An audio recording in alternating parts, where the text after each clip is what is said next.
일교차 때문에 안개가 자욱하게 끼면서 크고 작은 교통사고가 잇따랐습니다. 안개 저감 장치는 무용지물이었습니다.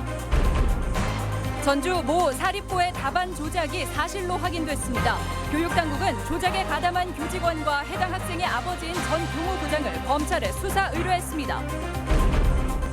군산형 일자리 사업의 선도 기업인 명신이 공장을 공개하고 고용 계획 등을 발표했습니다. 식품 클러스터 입주업체와 하림 등이 참여하는 익상형 일자리 사업 추진이 모색되고 있습니다. 안녕하십니까. 전주 MBC 뉴스데스크입니다. 오늘 아침 짙은 안개로 출근길에 불편 겪으신 분들 많으셨을 텐데요. 곳곳에서 사고로 이어지기도 했습니다. 일교차가 커서 당분간 안개 낀 아침이 반복될 수 있다고 합니다. 한범수 기자입니다. 정읍에선 갑자기 내려앉은 짙은 안개 속에 교통사고가 발생했습니다. 오전 6시쯤 안개 낀 정읍 산회의 한 도로를 달리던 승용차가 경운기와 충돌해 경운기에 타고 있던 80대 할아버지가 숨지고 60대 아내가 크게 다쳤습니다. 어둡고 안개도 있고 그래서 운전자가 빨리 보지를 못했는가 봐요. 출근길 안개가 도내 대부분 지역을 집어삼켰습니다. 전주 신시가지는 가시거리가 100m도 안 될 정도였습니다. 하천 맞은편 도로가 형체를 알아보기 힘들었고 건물들도 모조리 안개에 뒤덮였습니다. 사람들 잘 안 보이고 그다음에 신호등 같은 것도 밖에 있는 게 잘 안 보이다 보니까 운전하는데 많이 불편하죠. 짙은 안개의 원인은 낮과 밤에 커진 기온차 때문입니다. 큰 일교차로 대기 중 수증기가 응결됐고 안 좋은 미세먼지 농도 역시 한몫을 했습니다. 상황이 이런데도 관련 안전시설은 준비조차 안 돼 있었습니다. 가시거리가 확연히 떨어질 정도로 안개가 심한 상태입니다. 하지만 도로변에 설치된 안개 저감 장치는 지금 작동하고 있지 않습니다. 짙은 안개 끼는 날씨는 도내 전역에서 당분간 이어질 전망이어서 안전 운전은 물론 철저한 대비가 요구되고 있습니다. MBC 뉴스 한범수입니다. 동료 여경과의 성관계 영상을 SNS에 유포한 혐의를 받는 경찰관이 증거인멸을 시도했다는 의혹이 불거졌습니다. 전북경찰청 사이버수사대는 성폭력 범죄 처벌에 관한 특례법 위반 혐의로 불구속 입건된 한 경찰서 소속 A순경이 수사 직전인 지난달 말 휴대전화를 교체한 사실을 확인했다고 밝혔습니다. A순경은 동료 여경과의 성관계 영상을 촬영한 혐의를 받고 있으며 이를 일부 인정한 것으로 알려졌습니다. 장애인 도서관장 횡령 의혹에 대해 전주시가 시설 폐쇄를 검토하고 있습니다. 전주시는 송모 도서관장이 국가 보조금을 횡령하고 직원에게 후원금 납부를 강요한 혐의를 받고 있는 장애인 도서관에 대해 시설 폐쇄 조치를 검토하고 있다고 밝혔습니다. 또 횡령한 보조금 환수 여부에 대해서는 송 씨와 행정소송이 진행 중이라며 결과에 따라 처분을 내리겠다는 입장입니다. 전주의 한 사립고에서 학생의 답안지가 조작됐다는 의혹이 교육청 감사 결과 모두 사실로 드러났습니다. 교육청은 학생의 답안지를 고쳐준 직원을 검찰에 고발하고 학생의 아버지인 전 교무부장이 사건에 관여했는지 여부도 수사를 의뢰했습니다. 허현호 기자입니다. 전주의 한 사립고에서는 지난 중간고사에서 2학년 A군의 답안지가 조작됐다는 의혹이 제기됐습니다. 채점을 하던 교사가 잠시 자리를 비운 사이 이 학교 행정직원이 틀린 세 문제를 모두 정답으로 수정했다는 겁니다. 교육청 감사 결과 모두 사실이었습니다. 해당 과목 교사가 A군의 답안지를 미리 사진으로 남겨뒀는데 증거가 명확해 범행이 충분히 증명된다는 겁니다.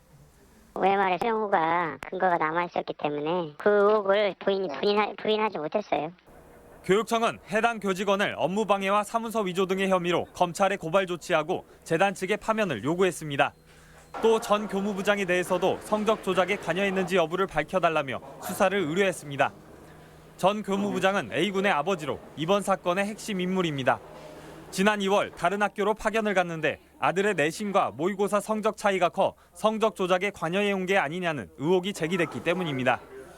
해당 교사는 답안지를 고친 직원과의 연관성을 전면 부인하고 있습니다. 부인하는데 우리가 그분이 관여됐다는 증거를 아직 찾지는 못했으니까요. 수사기관이 감정을 하든 수사를 더 하든 이런 내용으로 밝혀내야겠죠. 한편 교육청은 당일 점수가 조작된 채점실 앞을 비추던 CCTV 영상이 삭제돼 고장인지 의도적 삭제인지 확인하기 위해 이 역시 수사를 의뢰했습니다. 입시 공정성에 대한 사회 전반의 요구가 거세지고 있는 가운데 검찰이 의혹을 속 시원히 밝혀낼 수 있을지 관심입니다. MBC 뉴스 허연호입니다. 전북교육연대는 도교육청에서 기자회견을 열어 정시 확대 반대 성명을 냈습니다. 교육연대는 앞으로 대입 제도의 방향은 특권의 대물림을 없애고 공교육을 정상화하는 데 초점이 맞춰져야 한다며 정시 확대는 답이 될 수 없다고 주장했습니다. 또한 수능 절대평가와 함께 대학 평준화 실시 등 4개 항의 요구사항을 내걸었습니다. 전북 바다 양식장 규모가 새만금 이전 수준으로 회복했다는 조사 결과가 나왔습니다.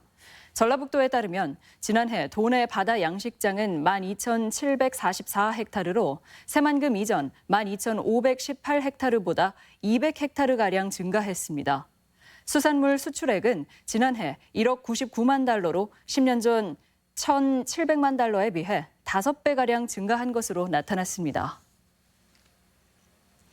GM 군산 공장을 인수해 전기차를 만들기로 한 명신이 공장을 공개하고 청사진을 내놨습니다. 중국 자본 유입과 중국차 교두부로 활용되는 것 아니냐는 우려에 대해서는 단호하게 선을 그었습니다. 강동엽 기자입니다. 전기차 생산기지로 탈바꿈하는 명신 군산 공장. 2년 뒤인 2021년부터 대형 디스플레이를 탑재하고 한 번 충전에 520km를 주행할 수 있는 SUV 전기차 엠바이트를 생산합니다.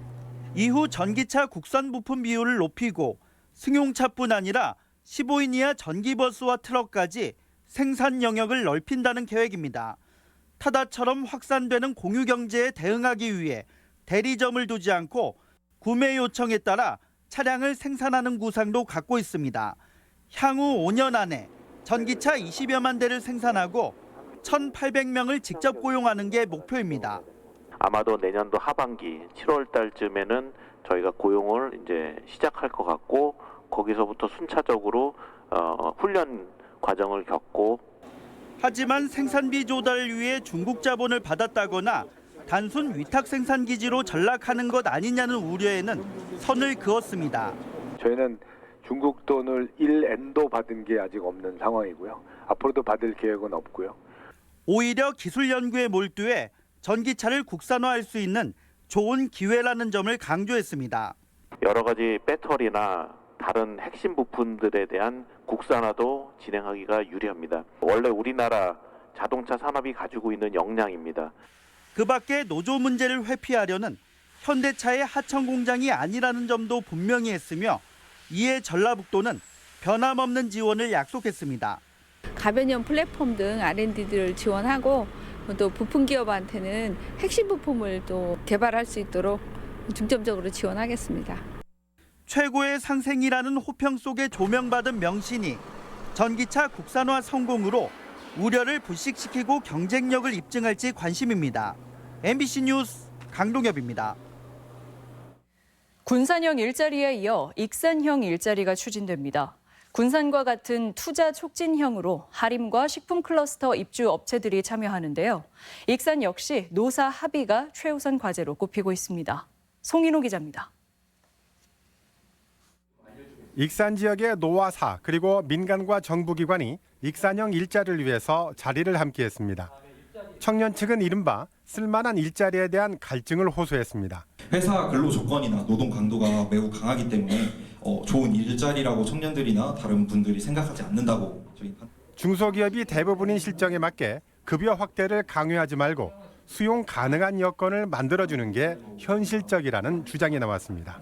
기업들이 역량을 필 수 있는 그런 플랫폼을 만들어주는 역할을 정부에서 지속적으로 발굴하고 일자리 확대를 위해 무조건 노동자의 양보만 요구해서는 안 된다는 지적도 제기됐습니다. 협의가 중요하다고 하더라도 단체 협약을 제안하는 것 같이 노동자 기본권에 대한 사항들까지 이제 제안하면서 그 공동의 이제 목표를 추진하는 것에 대한 우려도 있었습니다.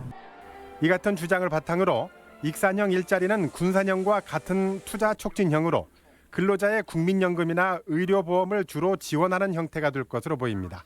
이미 강원도가 시행하고 있는 형태입니다. 참여기업은 식품 클러스터 입주기업과 하림이 주 대상이며 여성과 주부의 경제 참여를 늘리기 위해서 일주일에 3, 4일 근무하는 탄력 근무제가 협의되고 있습니다. 제조업들이 침체되어 있던 지역으로서 군산 못지않은 고용 위기를 겪고 있습니다. 익산 지역에 있는 노사, 민정 모두가 공통된 문제의식을 갖고 이 사업에 대해서 뭔가 돌파구를 마련해보자. 익산시는 노사, 민정 합의만 이뤄지면 곧바로 상생형 지역 일자리 사업에 응모해서 정부 지원을 신청할 방침입니다. 호남의 3대 도시이면서도 오랜 침체를 겪고 있는 익산시의 새로운 익산형 일자리 사업이 활력을 되살릴 수 있을지 주목되고 있습니다. MBC 뉴스 송윤호입니다. 농기계의 모든 것을 한눈에 볼 수 있는 박람회가 김제에서 열렸습니다.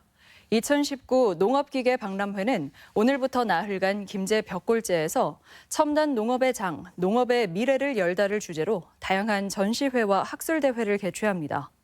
이번 박람회는 200여 업체가 농기계 400여 기종을 선보이고 스마트팜에 접목 가능한 농기계와 기자재가 전시됩니다.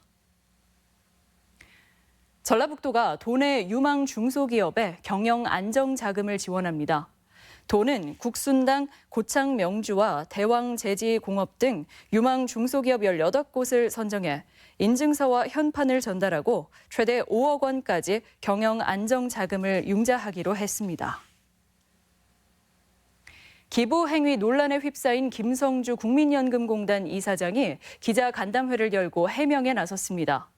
김 이사장은 지난달 공단 직원들이 전주의 한 경로당에 상품권을 전달한 것은 총선 행보와 무관한 연례적인 사회공헌 활동이었다며 향후에는 선관위 확인 절차를 강화하겠다고 밝혔습니다. 또 총선 출마 여부와 시기에 대해서는 말을 아꼈습니다. 광주고법 전주재판부는 공직선거법 위반 혐의로 기소된 김희재 전북도 의원에 대한 항소심에서 무죄를 선고한 원심을 깨고 벌금 80만 원을 선고했습니다. 김 의원은 지난해 5월 전주시 완산구 선거관리위원회에 제출한 재산신고서에서 호텔 임대 보증금 등 총 9억여 원을 누락한 혐의로 기소됐습니다. 자유한국당 전북도당은 수석 부위원장의 임석삼 익산 당협위원장, 대변인의 강철수 전 부위원장 등을 임명했습니다. 전북권 뉴스였습니다.